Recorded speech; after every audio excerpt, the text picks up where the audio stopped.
Il est l'heure de retrouver l'avocat des causes perdues. Non pas Mathieu Noël ce matin, trop choqué par les propos d'Emmanuel Macron sur les non-vaccinés. Il a renoncé pour une fois à défendre le gouvernement. Nous accueillons donc son remplaçant, appelé à la rescousse, commis d'office si je puis dire, pour défendre les nouvelles mesures sanitaires, parfois, disons, mal comprises. Bonjour maître Jean-Michel Chocotte. Bonjour à tous. Bon maître, c'est moi ou vous portez 3 masques là? Écoutez, on n'est jamais trop prudent. Monsieur Pavlenko, saviez-vous que Omicron pouvait s'agripper aux cheveux et aux poils de barbe, non? Non, eh bien, j'ai moi pas de non cheveux plus. ni de barbe, donc c'est réglé pour moi. Dans le doute, vous savez, je préfère porter désormais 2 masques, plus, oui, un FFP2 sur la tête comme un chapeau chinois, car je ne vois pas pourquoi le virus n'attaquerait pas aussi du dessus.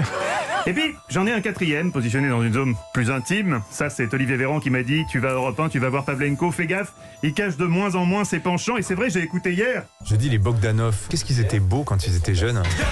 J'ai préféré prendre mes précautions. À ce niveau-là aussi, on ne sait jamais avec vous. Maître Chocotte, justement, alors face à la propagation d'Omicron, les dernières mesures du gouvernement suscitent quelques critiques, voire des moqueries, notamment sur le nouveau protocole sanitaire à l'école ou encore le rétropédalage sur la possibilité de manger dans le train, mais rapidement. Pour vous, ces mesures ne sont ni excessives, ni compliquées à comprendre. Mais qu'est-ce qui est si difficile à comprendre, monsieur Pavlenko? Comme je vous sens tendu sur le sujet et que visiblement vous n'arrivez pas à concevoir un trajet en TER Paris-Ville d'Avray sans une plâtrée de pirochki, je vais commencer par là. Les mesures concernant la possibilité de manger dans les transports en commun. Le ministre chargé des Transports, Jean-Baptiste Djebbari, qui laissera certainement dans l'histoire une trace indélébile pour avoir été le premier responsable politique à s'attaquer sérieusement au problème des bouffeurs de chips dans le train, a été très clair. On peut manger, mais rapidement.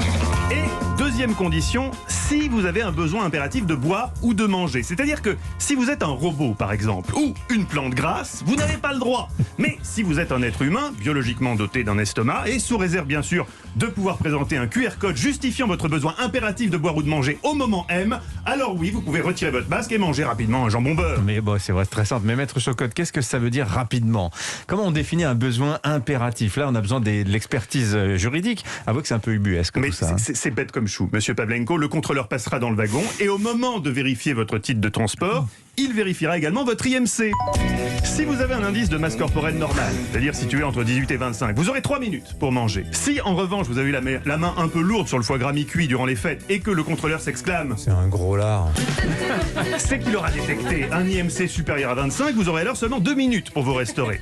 Pour les personnes amputées, ayant perdu une main, une dérogation, évidemment la dérogation Croison, leur permettra d'étendre ce temps de collation à 6 minutes 30, voire exceptionnellement à 9 minutes en cas d'amputation bilatérale des 2 mains. Ça, c'est le nouveau protocole dans les transports en commun. Pas de changement concernant les véhicules particuliers. Bonne nouvelle pour monsieur Bétou, qui pourra toujours s'ouvrir ses 500 grammes de caviar à l'arrière de sa classe S, pendant que Gontran l'emmène à la rédaction de l'Opinion. Attention quand même, l'iode attaque le cuir, mais ça vous le savez. Merci. Oui. Enfin, Merci maître Chocotte, vous ne pouvez pas nier qu'il y a quand même un manque de clarté dans ces nouvelles mesures, à l'école notamment. Non, alors, à l'école, mais c'est très simple à l'école.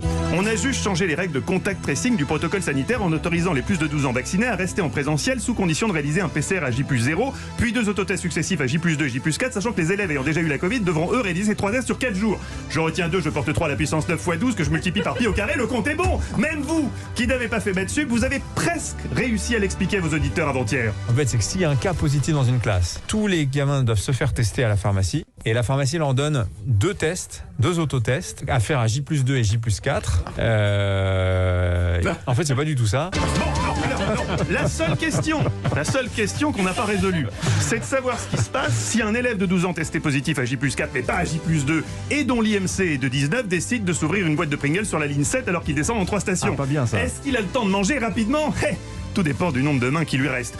Non, je vais réfléchir, je reviendrai vous dire. En attendant, je file. J'ai appris que votre collègue Anissa Haddadi avait la Covid. Or, si je ne m'abuse, vous l'avez vu lundi. Je l'ai jamais vu, je sais même pas à quoi il ressemble. Moi, je vous fais pas confiance du tout, je préfère filer. Bon, un moment avant de partir, Oui. à ceux qui ont été choqués par les propos d'Emmanuel Macron dans le Parisien ce matin, oui. concernant les non-vaccinés. Oui, non, bien sûr, le président a conscience que ces mots ont peut-être dépassé sa pensée quand il a dit que la stratégie c'était d'emmerder les non-vaccinés. Ça ne reflète évidemment pas la politique menée, c'est pourquoi l'Élysée souhaite reformuler son message en citant l'immense et très populaire Jean-Paul Belmondo. Si vous n'aimez pas la ville, si vous n'aimez pas la mer, si vous n'aimez pas la montagne, Et si vous n'aimez pas le vaccin, allez vous faire foutre. ça va, est-ce que c'est plus clair comme ça? Merci à vous pour votre attention, vive la République, vive la France. J'en ai bien compris. Merci Jean-Michel Chocotte. 16h, donc c'est bien Mathieu Noël qu'on retrouve avec Ah oui, c'est Stéphane lui. Bern dans votre historique. C'est lui avec moins de masques. Aujourd'hui, 3 revenants qui ont repris du service, Robert Surcouf, Juan Perón et votre actrice préférée.